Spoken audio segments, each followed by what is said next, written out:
Now, under no circumstance is acclimatizing the fish any substitute for quarantining the fish. The value of quarantine is really tenfold the value of acclimatizing. Acclimatizing is something that needs to be done, but it's really the quarantining that is the real value. Now, it's typical that someone will run a standard aquarium at about 0.025. That's where all the animals seem to be happiest. But if you go and introduce fish at 0.025, considering that collectors will often run their salinity as low as 0.017, 0.018, then most retailers run 0.020, 0.021. Then for them to jump up to 0.024, 0.025 where you're running your tank, it's too much for the osmoregulation system, and it just can't handle that sort of jumping.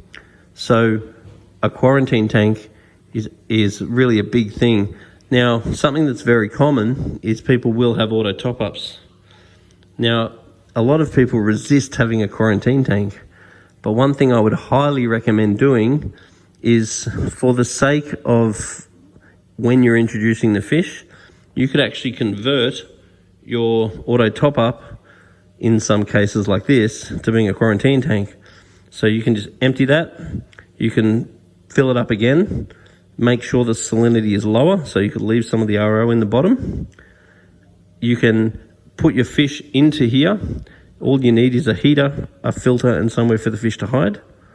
Then, when the fish are all happy and you've had them in here and you're feeding and they know you and you know them, after about a month, during that time, you can slowly raise the salinity in here. When the salinity, pH, and temperature is the same in here, you then catch the fish out and throw them straight in the tank.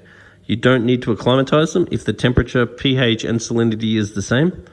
So therefore, any issues the fish may have had with low immune system coming to you is being sorted out. Any disease the fish may have due to the low immune system of coming to you has been sorted out.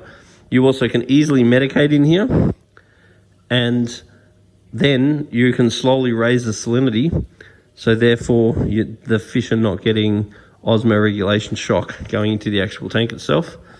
After you've used that as a quarantine tank, you then dry it, let it dry for a few days. You then can fill it up with RO once it's been dried and use it as a top-up system again.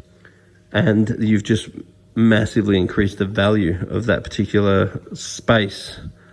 But once again, I really cannot stress how important it is to quarantine your fish. And acclimatization is no substitute for quarantine.